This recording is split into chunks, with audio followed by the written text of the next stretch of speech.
నీకేమన్నా చేతనైతే ముందు నీ అడ్మినిస్ట్రేషన్ చూసుకో.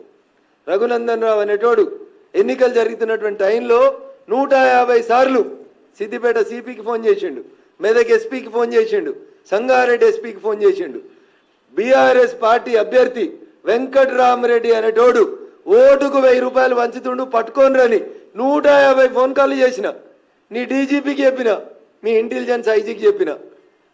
మేం పోయి కార్లు పట్టుకొని కొడతామంటే పోలీసు వాళ్ళు వచ్చిర్రు.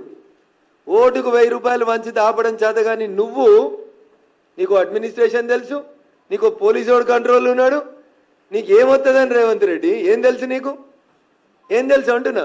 వెంకట్రామరెడ్డి పైసలు వంచుతుంటే ఎందుకు నీ తెలంగాణ పోలీసు వాళ్ళు ఆపలేకపోయినరో చెప్పు.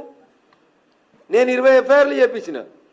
పోయి చేగుంటల ఫామ్ హౌస్లో 8 కోట్లు ఉన్నాయంటే నీ పోలీసు వాళ్ళు రాకపోతే మేము పోయి దాడి చేస్తామంటే అప్పుడు వచ్చింది నీ పోలీస్. గదా